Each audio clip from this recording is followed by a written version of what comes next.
Agatha Christie's trickiest murder mystery, Murder on the Orient Express, first published in 1934, is brought to the screen for the second time in a very handsome production directed by Kenneth Branagh, who also plays Master Detective Hercule Poirot, and who boasts the most spectacular moustache in screen history. In 1974, Sidney Lumet filmed The Page-Turner with Albert Finney as Poirot, boasting much less spectacular facial hair, and a stellar cast that included Sean Connery, Ingrid Bergman, Vanessa Redgrave, and John Gielgud among the suspects in the murder of obnoxious American Richard Widmark.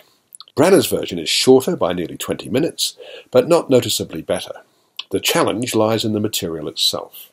A man nobody likes, played in this version by Johnny Depp, is stabbed to death on the Orient Express as it travels through the mountains of, presumably, Yugoslavia. Almost immediately, an avalanche blocks the train's progress and ensures that only the people travelling first class in the same carriage as the murdered man can be considered as possible suspects. And it's unfortunate for them that the great Belgian detective Hercule Poirot is also on board. It appears that our bad luck has worsened. That is... A passenger has died on the train. He was murdered. Good God. Murder here? Alas, madame. God rest his soul. As we are snowbound, I have elected to take the case and find for my friend Monsieur Bouc the criminal. And why you?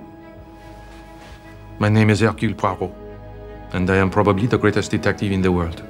So by its very nature, the drama unfolds in confined spaces inside the train, and Branagh and his cinematographer, Harris Zambolukis, shooting on 65mm film, strive mightily to provide some visual variety. Key sequences are rather distractingly filmed from overhead, and there are a great number of very busy tracking shots that follow the exterior of the train, as well as numerous camera setups that shoot through distorting glass.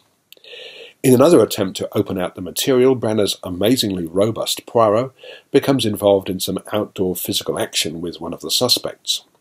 Johnny Depp, scarred and brooding, makes an impression in his few scenes, even seizing the opportunity to make a joke about an unwelcome canine.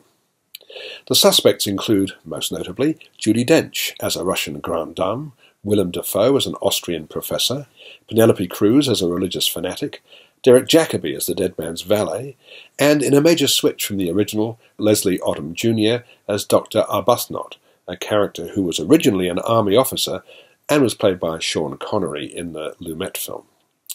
Every member of this ensemble cast is as good as you'd expect them to be, but it's Branagh front and centre, expounding his philosophies, there is a right and there's a wrong, nothing in between, and making sense of the numerous clues that have been scattered around the murder scene.